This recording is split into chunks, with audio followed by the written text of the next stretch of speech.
ಅಯ್ಯೋ ಶಿವನೇ, ಯಾಕೆ ಜೋಯಿಸ್ರೆ, ಏನಾಯ್ತು? ನಿಮ್ಮ ಮೊಮ್ಮಗನಿಗೆ ಪ್ರಾಣ ಕಂಟಕಗಳಿದೆ. ಹಾಕೋ.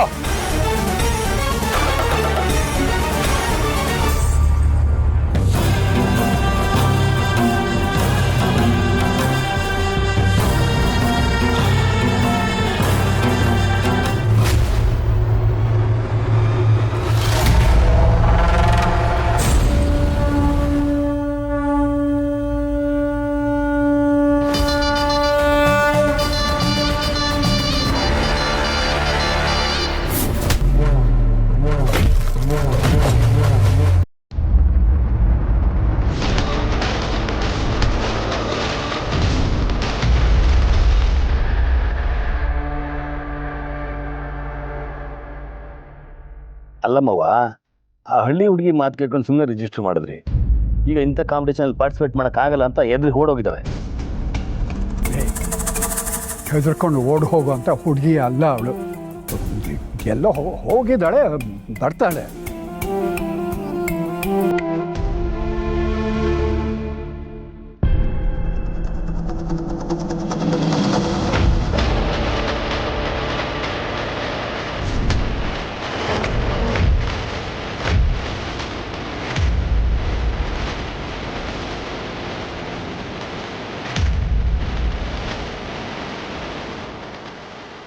ಈಗಾಗಲೇ ತುಂಬಾ ವರ್ಷಗಳಿಂದ ಅಂತ ಎಷ್ಟೋ ಕಂಟಕಗಳಿಂದ ಪಾರಾಗಿದ್ದಾನೆ ಅಂದ್ರೆ ಅದು ತಾಯಿ ರಕ್ಷೆ. ಅವನನ್ನ ಪ್ರಾಣ ಕಂಟಕಗಳಿಂದ ಕಾಪಾಡಿದೆ. ಆದ್ರೆ ಈಗ ಆ ರಕ್ಷೆ ಜಾತಕದಲ್ಲಿ ಕಾಣಿಸ್ತಾ ಇಲ್ಲ. ಹೌದು ಜೋಯಿಸ್ರೆ, ಅವನ ತಾಯಿ ತೀರ್ ಹೋಗಿ ಬಹಳ ವರ್ಷಗಳೇ ಆಗೋಯ್ತು. ಅಂದ್ಕೊಂಬೇಡಿ ತಾಯಿ, ಈ ಜಾತಕದಲ್ಲಿ ಏನಿದೆಯೋ ಅದನ್ನ ನಾನು ಹೇಳ್ತಾ ಇದ್ದೀನಿ. ಈ ಜಾತಕದ ಪ್ರಕಾರ ಹುಡುಗನ ತಲೆ ಮೇಲೆ ತೂಗತ್ತಿ ತೇಲ್ತಾ ಇದೆ. ಪ್ರಾಣಕ್ಕೆ ಯಾವ ಸಂದರ್ಭದಲ್ಲಾದ್ರೂ ಅಪಾಯ ಆಗ್ಬೋದು.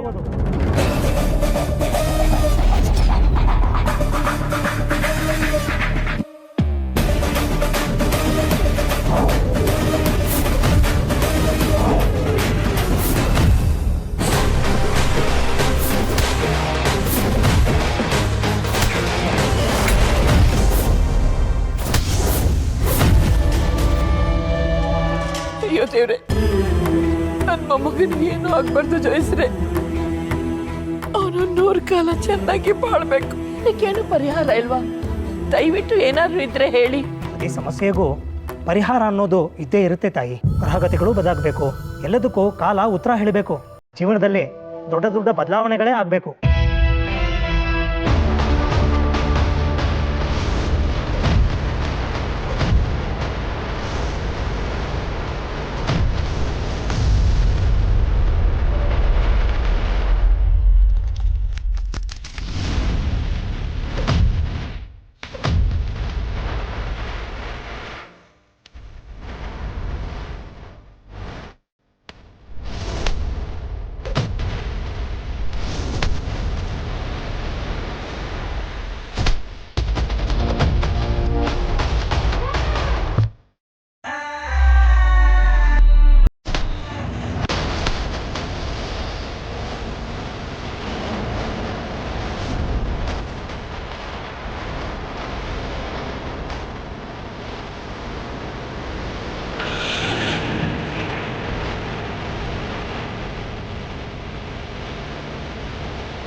ಈ ಜಾತಕದ ಪ್ರಕಾರ ನಿಮ್ಮ ಮೊಮ್ಮಗನ ಪ್ರಾಣ ಉಳಿಬೇಕು ಅಂದ್ರೆ ಅವನಿಗೆ ಆದಷ್ಟು ಬೇಗ ಮದುವೆ ಆಗ್ಬೇಕು.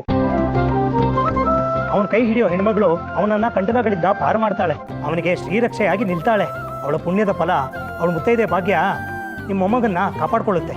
ಅದೆಂಥ ಕಂಟಕಗಳಿದ್ರೂ ಅದಿಂದ ಅವನನ್ನ ಪಾರು ಮಾಡಿ ಆ ಹುಡುಗಿ ಅವನ ಜೊತೆ ಶಕ್ತಿಯಾಗಿ ನಿಲ್ತಾಳೆ.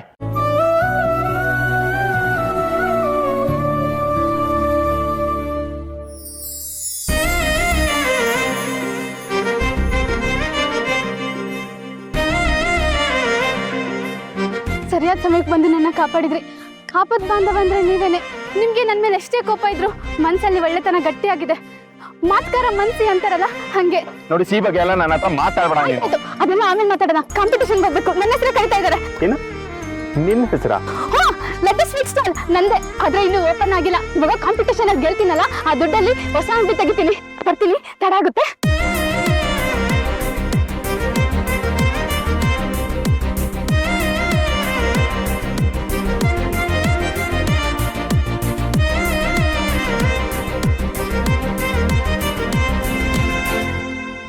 ದಯವಿಟ್ಟು ಕ್ಷಮಿಸಿ, ಈ ಲಡ್ಡು ಸ್ವೀಟ್ ಸ್ಟಾಲ್ ಅನ್ನೋ ಹೆಸರು ರಿಜಿಸ್ಟರ್ ಆಗಿದೆ. ಈ ಸ್ವೀಟ್ ಸ್ಟಾಲ್ ಹತ್ರ ಯಾರು ಇಲ್ದಿರೋ ಕಾರಣ ನಾವು ಅವರನ್ನ ಈ ಕಾಂಪಿಟೇಷನ್ ಇಂದ ಕೈ ಬಿಡ್ತಾ ಇದೀವಿ. ಇಲ್ಲಿಗೆ ಈ ಸ್ಪರ್ಧೆಯನ್ನ ಮುಕ್ತಾಯಗೊಳಿಸ್ತಾ ಇದೀವಿ.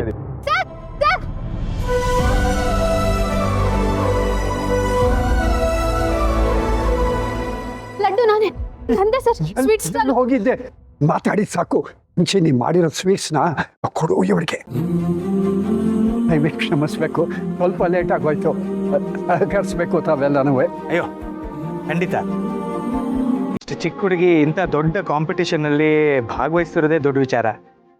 ನೀನು ಸ್ವೀಟ್ ಕೊಡಮ್ಮ.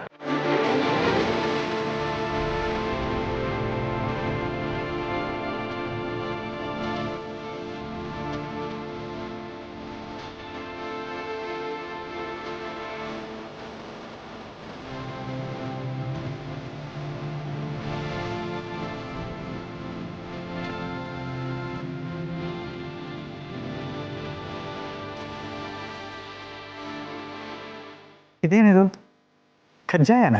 ಹೌದು ಸರ್, ಕಜ್ಜಾಯನೇ. ನಾನೇ ಮನೇಲಿ ಮಾಡಿದ್ದು. ನಾನು ಕಜ್ಜಾಯನ ಬೆಂಗಳೂರಲ್ಲಿ ಎಲ್ಲ ರೋಡಲ್ಲೂ ಮಾರಿದ್ದೀನಿ. ಸ್ಕೂಲ್ ಹತ್ರ, ಆಫೀಸ್ ಹತ್ರ, ಪೊಲೀಸ್ ಸ್ಟೇಷನ್ ಹತ್ರ, ರೈಲ್ವೆ ಸ್ಟೇಷನ್ ಹತ್ರ, ಬಸ್ ಸ್ಟಾಪ್ ಹತ್ರ, ಕೋರ್ಟ್ ಹತ್ರ ಎಲ್ಲಾ ಕಡೆನೂ ಮಾರಿದ್ದೀನಿ. ತಿಂದವರೆಲ್ಲ ಮತ್ತೆ ಮತ್ತೆ ಬೇಕು ಅಂತಾರೆ. ನೀವು ತಿನ್ನಿ ಮೇಡಮ್, ನೀವು ತಿನ್ನಿ ಸರ್, ಖಂಡಿತವಾಗ್ಲೂ ಇಷ್ಟಪಡ್ತೀರಾ. ಈ ನಿನ್ನ ಕಜ್ಜಾಯ ಚೆನ್ನಾಗಿರುತ್ತೋ ಇಲ್ವೋ ನನಗೆ ಗೊತ್ತಿಲ್ಲ, ಆದರೆ ನಿನ್ನ ಮಾತು, ನಿನ್ನ ಕಾನ್ಫಿಡೆನ್ಸ್ ನನಗೆ ತುಂಬ ಇಷ್ಟ ಆಯಿತು. ಒಂದು ಸರಿ ನಾನು ಮಾಡಿರೋ ಕಜ್ಜಾಯ ತಿಂದು ನೋಡಿ ಸರ್, ನನ್ನ ಮಾತಿಗಿಂತಲೂ ಸಿಹಿಯಾಗಿರುತ್ತೆ.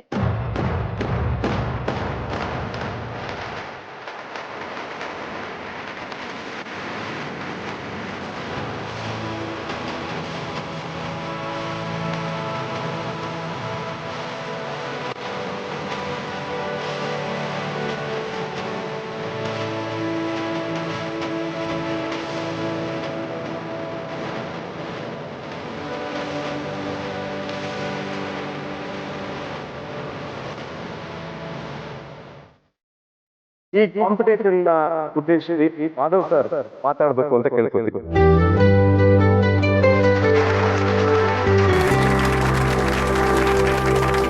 ಎಲ್ರಿಗೂ ನಮಸ್ಕಾರ. ನಮ್ಮ ದೇಶದ ಪರಂಪರೆಯಲ್ಲಿ ಯಾವ ಶುಭ ಕಾರ್ಯನೂ ಸಿಹಿ ಇಲ್ಲದೆ ನಡೆಯೋದೇ ಇಲ್ಲ. ಅದರಲ್ಲೂ ನಮ್ಮ ರಾಜ್ಯದಲ್ಲಿ ಹೀಗೆ ಎಷ್ಟು ಮಹತ್ವ ಕೊಡುತ್ತೆ ಅಂತಂದ್ರೆ, ಮಂಡ್ಯನ ನಾವು ಸಕ್ಕರೆ ನಾಡು ಅಂತ ಕರಿತೀವಿ. ಹಾಗೆ ಮೈಸೂರಲ್ಲಿ ತಯಾರಿಸೋ ಸಿಹಿನ ನಾವು ಮೈಸೂರು ಪಾಕ್ ಅಂತ ಕರಿತೀವಿ. ಬಹುತೇಕ ಎಲ್ಲಾ ಸಿಹಿ ತಿಂಡಿಗಳು ದೇಶ ವಿದೇಶಗಳಲ್ಲಿ ಪ್ರಸಿದ್ಧಿಯಾಗಿದೆ. ನಮ್ಮ ಇಲ್ಲಿನ ಸ್ವೀಟ್ ಬ್ರ್ಯಾಂಡ್ಗಳು ಅಂತಾರಾಷ್ಟ್ರೀಯ ಮಟ್ಟದಲ್ಲಿ ಹೆಸರು ಮಾಡಿದೆ. ಅಂತ ದೊಡ್ಡ ದೊಡ್ಡ ಸ್ವೀಟ್ ಬ್ರ್ಯಾಂಡ್ಗಳು ಇಲ್ಲಿ ಈ ಕಾಂಪಿಟೇಷನ್ ಬಂದಿದ್ದಾವೆ. ಎಲ್ಲರ ಸ್ವೀಟು ತುಂಬಾ ಚೆನ್ನಾಗಿದೆ. ಕಾಂಪಿಟೇಷನ್ ಅಂದಮೇಲೆ ಗೆಲುವು ಸೋಲು ಇದ್ದೇ ಇರುತ್ತಲ್ವಾ. ಅತ್ಯದ್ಭುತವಾದ ಸಿಹಿ ತಿಂಡಿಗೆ ನಾವು ಇಲ್ಲಿ ಪ್ರಶಸ್ತಿ ಕೊಡಬೇಕು. ಸಿಹಿ ನಮ್ಮ ನಾಲಿಗೆಗೆ ಮಾತ್ರ ರುಚಿ ಕೊಡಬಾರ್ದು, ಅದು ನಮ್ಮ ಮನಸ್ಸಿಗೆ ಹಿತ ಅನಿಸ್ಬೇಕು. ಅಂತಹ ಒಂದು ಅತ್ಯದ್ಭುತ ಸಿಹಿ ನಮಗಿಲ್ಲಿ ಸಿಕ್ಕಿ, ಅದಕ್ಕೆ ಪ್ರಶಸ್ತಿ ಕೊಡಬೇಕು ಅಂತ ನಾವು ನಿರ್ಧಾರ ಮಾಡಿ ಇಲ್ಲಿ ತುಂಬಾ ವೆರೈಟಿ ಸ್ವೀಟ್ಗಳಿದ್ವು, ತುಂಬಾ ಎಕ್ಸ್ಪೆರಿಮೆಂಟ್ ಮಾಡಿರೋ ಸ್ವೀಟ್ಗಳು ಇದ್ವು. ಅವೆಲ್ಲ ನಮ್ಗೆ ಖುಷಿ ಕೊಡು. ಆದ್ರೆ ಒಂದು ಸಿಹಿ ನಮ್ಮ ನೆನಪನ್ನ ಕೆದಕ, ಅದು ನಮ್ಮನ್ನ ಬೇರೆದೇ ಪ್ರಪಂಚಕ್ಕೆ ಕರ್ಕೊಂಡೋಯ್ತು.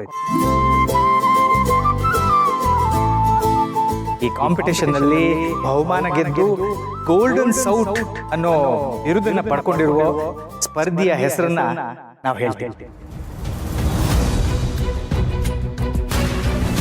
ಈ ಕಾಂಪಿಟೇಷನ್ ಅಲ್ಲಿ ಗೆಲ್ಲುವಂತ ಸ್ಪರ್ಧಿಗೆ 5 ಲಕ್ಷ ನಗದು ಬಹುಮಾನ ಮತ್ತು ಗೋಲ್ಡನ್ ಸೌಟ್ ಅನ್ನೋ ಬಿರುದು ರಾಜ್ಯಾದ್ಯಂತ ವಿಶೇಷವಾದ ಸ್ಥಾನಮಾನ ದೊರೆಯಲಿದೆ. ಈ ಕಾಂಪಿಟೇಷನ್ ನಲ್ಲಿ ಗೆದ್ದಿರುವಂತ sweet brand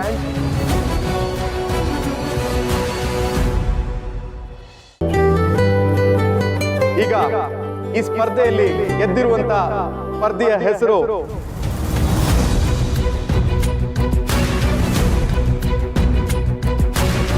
laddu sweet stall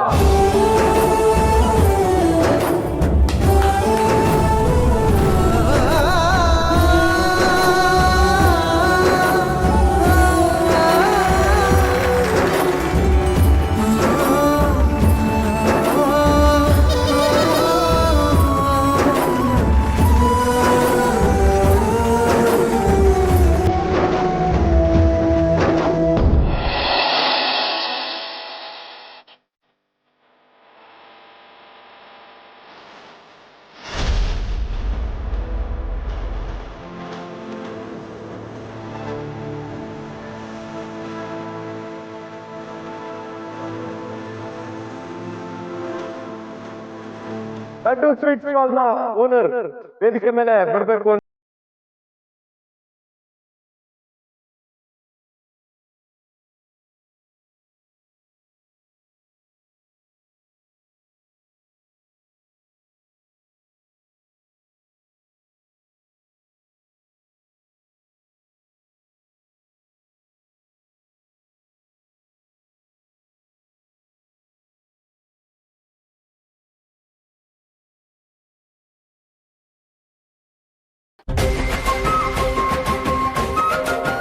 ಲಲಿತಾಂಬಿಕೆ, Krishna ಪ್ರಿಯೆ, ಸಂಧ್ಯಾ, ರೇವತಿ. ಪರವಾಗಿಲ್ಲ, ನೀವು ಲಡ್ಡು ಅಂತಾನೆ ಕರೀರಿ ಸರ್. ಲಡ್ಡು ಅವರೇ, ಇಷ್ಟೊಂದೆಲ್ಲ ಪ್ರತಿಷ್ಠಿತ ಬ್ರ್ಯಾಂಡ್ಗಳ ಮಧ್ಯೆ ನೀವು ಇವತ್ತು ಗೆದ್ದಿದ್ದೀರಾ. ನೀವು ಮಾಡಿರೋ ಸಿಹಿಗೆ ಪ್ರಥಮ ಬಹುಮಾನ ಬಂದಿದೆ. ಇದ್ರ ಬಗ್ಗೆ ನಿಮ್ಮ ಅನಿಸಿಕೆನ ಹಂಚ್ಕೋಬೇಕು ಅಂತ ಕೇಳ್ಕೊತೀನಿ.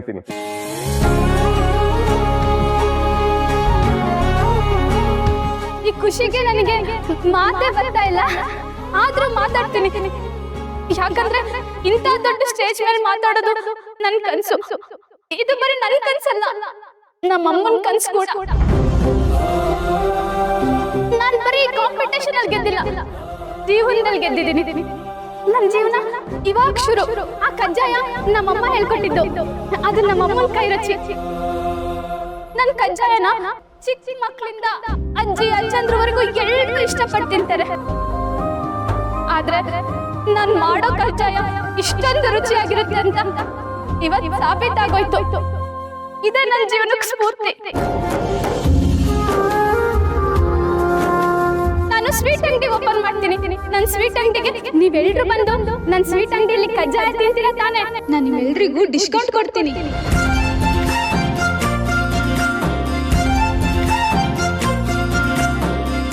ಈ ವಿಷಯನ ಮೊದಲು ನಮ್ಮ ಅಮ್ಮಂಗೆ ಹೇಳ್ಬೇಕು.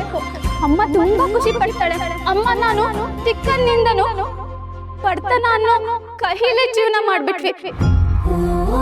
ಸಿಹಿ ತಿಂಡಿ ಮಾಡೋದು ಹೇಳ್ಕೊಟ್ಟಿದ್ ನಮ್ಮ ಅಮ್ಮಂಗೆ ಸಿಹಿ ಜೀವನ ಹೇಗಿರುತ್ತೆ ಅಂತ ತೋರಿಸ್ಬೇಕು. ಅದೇ ನನ್ನ ಜೀವನದ ಗುರಿ.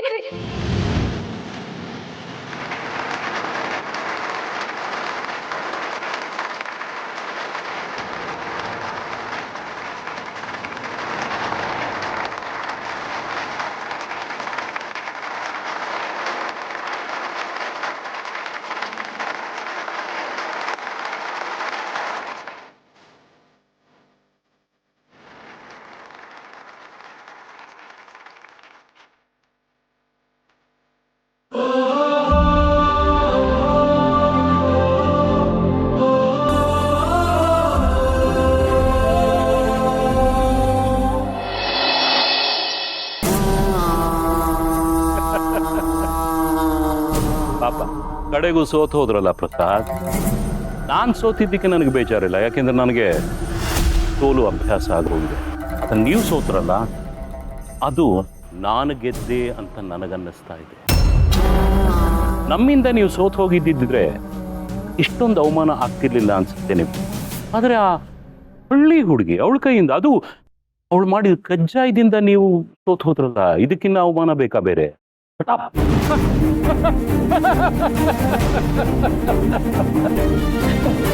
ಕೋಪ ಬರ್ತಿದ್ಯಾ? ನನಗೆ ಹಾಲು ಕುಡ್ದಷ್ಟು ಅಲ್ಲ, ಸ್ವೀಟ್ ತಿಂದಷ್ಟು ಅಲ್ಲ, ಆ ಹುಡುಗಿ ಮಾಡಿದ್ಲಲ್ಲ ಕಜ್ಜಾಯ, ಅದನ್ನು ತಿಂದಷ್ಟು ಸಂತೋಷ ಆಗ್ತಾ ಇದೆ. ಶತ್ರುವಿನ ಶತ್ರು ಮಿತ್ರ ನಮಗೆ. ನಾನು ಅವಳನ್ನ ಅಪ್ರಿಷಿಯೇಟ್ ಮಾಡಲೇಬೇಕು. ಯಾಕೆ ಹೇಳಿ, ಇನ್ನು ಮುಂದೆ ಇಡೀ ರಾಜ್ಯದಲ್ಲಿ ನಿಮ್ಮ ಹೆಸರು ಬಿದ್ದು ಹೋಗುತ್ತೆ. ಆ ಹುಡುಗಿ ಹೆಸರು ಇಡೀ ರಾಜ್ಯದಲ್ಲಿ ಓಡಾಡ್ತಾ ಇರುತ್ತೆ. ಗುಡ್ ಲಕ್, ಸಾರಿ, ಬ್ಯಾಡ್ ಲಕ್.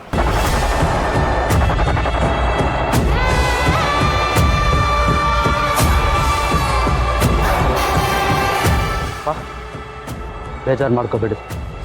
ಕಜ್ಜಾಯ, ಹಳೆ ಸಂಪ್ರದಾಯ, ಅದು ಇದು ಅಂತ ಈ ರೀತಿ ಜಡ್ಜ್ಮೆಂಟ್ ಕೊಟ್ಟಿದ್ದಾರೆ. ಮುಂದಿನ ಸರಿ ಟ್ರೈ ಮಾಡೋಣ. ಅವ್ರು ಬರೋ ನೀನು. ನನಗೆ ಮೊದಲೇ ಅನುಮಾನ ಆಯ್ತು, ನೀನು ಸೆಲೆಕ್ಟ್ ಮಾಡ್ಕೊಂಡು ಬರೋ ಸ್ವೀಟು ಸರಿ ಇಲ್ಲ ಅಂತ. ನಾನೇ ಸೆಲೆಕ್ಟ್ ಮಾಡಿದ್ದಿದ್ರೆ ಈ ಥರ ಆಗ್ತಾ ಇರಲಿಲ್ಲ. ನಮ್ಮ ರೆಪ್ಯುಟೇಷನ್ನೆಲ್ಲ ಬೀದಿಗೆ ತಂದ್ಬಿಟ್ಟಿಯಲ್ಲ ನೀನು.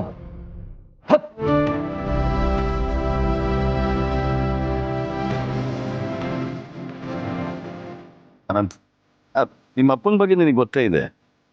ಅವ್ರ ಮಾತಿಗೆಲ್ಲ ಬೇಜಾರು ಮಾಡ್ಕೋಬೇಡಿ.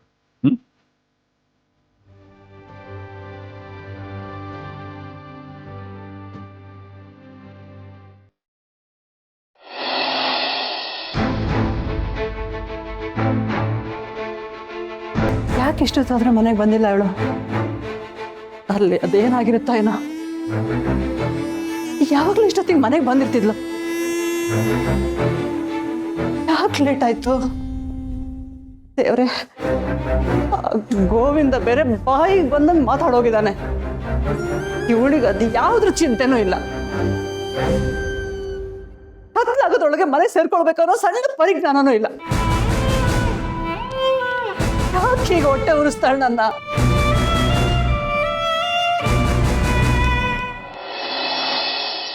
ತಾತ, ಕಂಗಾಡ್ಸ್ಕೊಳ್ಳೋ ಮಗು. ಈ ಹೊತ್ತು ನನಗೆ ತುಂಬ ಸಂತೋಷ ಆಗ್ತಾ ಇದೆ. ನೀನು ಬರೀ ಕಾಂಪಿಟೇಷನ್ನ ಗೆಲ್ಲಿಲ್ಲ ಕಣೋ, ನಮ್ಮ ಪರಂಪರೆಯ ಹೆಸರನ್ನ ಗೆಲ್ಸಿದ್ದೀಯ. ಸಂಪ್ರದಾಯನೆಲ್ಲ ಮರೆತು ಬಣ್ಣಗಳ ಹಿಂದೆ ಹೋಗೋರು ಕೂಡ ನೀನು ಸೋಲ್ಸಿದ್ದೀಯ. ಅಪ್ಪ, ಏನಿದೆಲ್ಲ? ಸರಿಯಾಗೇ ಮಾತಾಡ್ತಾ ಇದ್ದೀನಿ ಕಣೋ, ಸರಿಯಾಗೇ ಮಾತಾಡ್ತಾ ಇದ್ದೀನಿ. ಅಲ್ಲ ಕಣೋ, ಜಡ್ಜ್ ಮಾಧವ ಅವ್ರು ಏನು ಹೇಳಿದ್ರು ಮರ್ತೋದ್ಯಾ? ಸಿಹಿ ತಿಂದರೆ ಆ ರುಚಿ ಬರೀ ನಾಲ್ಗೆಗೆ ಮಾತ್ರ ಅಲ್ಲ ಕಣೋ, ಮನಸ್ಸನ್ನು ಕೂಡ ತಟ್ಟಬೇಕು, ಹಿತ ಕೊಡಬೇಕು ಕಣೋ, ನೆನಪುಗಳನ್ನೆಲ್ಲ ಕೆದಕಬೇಕು. ಅದು ದಾದಾ ಪ್ಲೀಸ್, ನನಗೆ ಈ ಜಡ್ಜ್ಮೆಂಟ್ ಒಪ್ಪಿಗೆ ಇಲ್ಲ. ನೆನಪುಗಳು ನಮಗೂ ಇದೆ. ಏನೋ ಹಳೆ ಟ್ರೆಡಿಷನಲ್ ಸ್ವೀಟ್ ಅನ್ನೋ ಒಂದೇ ಒಂದು ಕಾರಣಕ್ಕೆ ಈ ಕಜ್ಜಾಯನ ಗೆಲ್ಸಿದ್ದಾರೆ ಅಷ್ಟೇ. ವಾ, ಯಾಕೆ ಹೇಳ್ಬಿಡಿ, ಹಿಂಗೆಲ್ಲ ಮಾತಾಡ್ಬೇಡಿ ನೀವು. ನನ್ನ ಕಜ್ಜಾಯದ ರುಚಿ ಬಗ್ಗೆ ನಿಮ್ಗೇನಾದ್ರೂ ಗೊತ್ತಾ? ಅವರೆಲ್ಲ ಇಷ್ಟಪಟ್ಟು ಒಪ್ಕೊಂಡ್ರು ತಾನೆ? ಅದನ್ನೇ ನಾನು ಹೇಳ್ತಿರೋದು. ನನಗೆ ಈ ಜಡ್ಜ್ಮೆಂಟ್ ಒಪ್ಪಿಗೆ ಇಲ್ಲ. ಏನೋ ಹಳ್ಳಿ ಹುಡುಗಿ ಕಜ್ಜಾಯ ಮಾಡಿದ್ದಾಳೆ, ಈ ಜಡ್ಜ್ಮೆಂಟ್ ಕೊಟ್ಟರೆ ತುಂಬ ಸ್ಪೆಷಲ್ ಆಗಿರುತ್ತೆ ಅನ್ನೋ ಒಂದೇ ಒಂದು ಕಾರಣಕ್ಕೆ ಕಜ್ಜಾಯನ ಗೆಲ್ಸಿದ್ದಾರೆ ಅಷ್ಟೇ. ಹಾಗಂದ್ರೆ ನನ್ನ ಕಜ್ಜಾಯ ಚೆನ್ನಾಗಿಲ್ಲ ಅಂತ ಹೇಳ್ತಾ ಇದ್ದೀರಾ? ಚೆನ್ನಾಗಿರಬಹುದು, ಆದರೆ ನಮ್ಮ ಬ್ರ್ಯಾಂಡ್ ಸ್ವೀಟ್ಗಿಂತ ನಿನ್ನ ಕಜ್ಜಾಯ ಚೆನ್ನಾಗಿರೋದಕ್ಕೆ ಸಾಧ್ಯನೇ ಇಲ್ಲ. ಸುಮ್ಮನೆ ಹಿಂಗೆ ಹೇಳೋದ್ರಲ್ಲಿ ಅರ್ಥನೇ ಇಲ್ಲ. ನನ್ನ ಕಜ್ಜಾಯ ಏನಾದರೂ ನೀವು ತಿಂದು ನೋಡಿದ್ದೀರಾ? ಅವ್ರು ಕೊಟ್ಟಿರೋ ತೀರ್ಪು ಸರಿಗಿಲ್ಲ ಅಂತ ಹೇಳ್ತಾ ಇದ್ದೀರಾ? ನೀವು ನನ್ನ ಕಜ್ಜಾಯದ ರುಚಿನೂ ನೋಡಿಲ್ಲ, ನನ್ನ ಕಜ್ಜಾಯದ ಬಗ್ಗೆ ಅದೇ ತೀರ್ಪು ಕೊಡ್ತೀರಾ? ಶಾಬಾಷ್ ಮಗು, ಶಾಬಾಷ್. ಅವನನ್ನ ಎದುರಿಸೋದಕ್ಕೆ ಕೊನೆಗೂ ನೀನೇ ಬರಬೇಕಾಯ್ತು ನೋಡು. ಅಪ್ಪ, ಏನ್ ಮಾತಾಡ್ತಿದ್ದೀರಾ? ಈ ಹುಡುಗಿ ಮಾತಾಡ್ತಿರೋದು ನಮ್ಮನೆ ವಿರುದ್ಧವಾಗಿ, ನಮ್ಮ ಬ್ರ್ಯಾಂಡ್ ವಿರುದ್ಧವಾಗಿ. ಇಲ್ಲ ಇಲ್ಲ, ಈ ಹುಡುಗಿ ಸರಿಯಾಗೇ ಮಾತಾಡಿದ್ದಾಳೆ. ಅಲ್ಲಮ್ಮ, ಇವಳು ಮಾಡಿದ ಕಜ್ಜಾಯ ಚೆನ್ನಾಗಿಲ್ಲ ಅಂತ ಹೇಳೋದಕ್ಕೆ ಇವನಿಗೆ ಏನು ಅರ್ಹತೆ ಇದೆ? ಅವನೇನಾದರೂ ಇವಳ ಕಜ್ಜಾಯನ ತಿಂದಿದ್ದಾನ? ತಾತ, ಶೌರ್ಯ ಎಲ್ಲಿ ಸ್ವೀಟ್ಸ್ ತಿಂತಾನೆ? ಮತ್ತೆ ಸಿಹಿನೇ ತಿಂದೇ ಇರೋ ಇವರು ನನ್ನ ಕಜ್ಜಾಯದ ಬಗ್ಗೆ ಅದ್ ಹೆಂಗ್ ಮಾತಾಡ್ತಾರೆ? ನನ್ನ ಕಜ್ಜಾಯದ ರುಚಿನೇ ಬೇರೆ. ಅದು ನಾವು ಒಂದ್ಸರಿ ತಿಂದು ನೋಡಿದ್ರೆ ಗೊತ್ತಾಗೋದು. ಬೇಕಾದ್ರೆ ತಿಂದು ನೋಡಿ.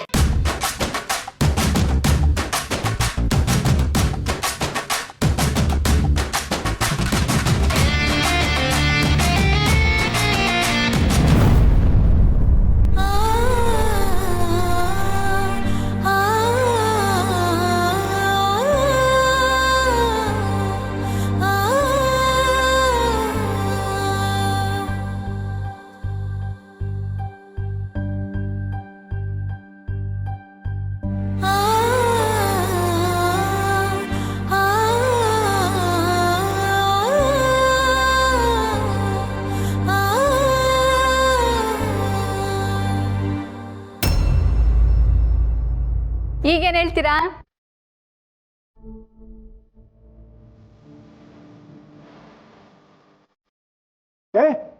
ಶೌರ್ಯ ಎಲ್ಲ ಹೋಗ್ತಾ ಇದೀಯಾ? ಅಯ್ಯೋ ದೇವ್ರೆ, ತಾತ ನಾನು ಏನಾದ್ರೂ ತಪ್ಪು ಮಾಡಿದ್ನಾ? ಅವ್ರು ಯಾಕೆ ಹೊರಟೋದ್ರು? ಎಲ್ಲಿಗೆ ಹೋದ್ರು? ನೀನು ಮಾಡಿದ ತಪ್ಪಲ್ಲ, ಅಪರಾಧ. ಅವನಿಗೆ ಸ್ವೀಟ್ಸ್ ಅಂದ್ರೆ ಇಷ್ಟ ಆಗಲ್ಲ. ಅಂಥದ್ರಲ್ಲೂ ನೀನು ಛೇ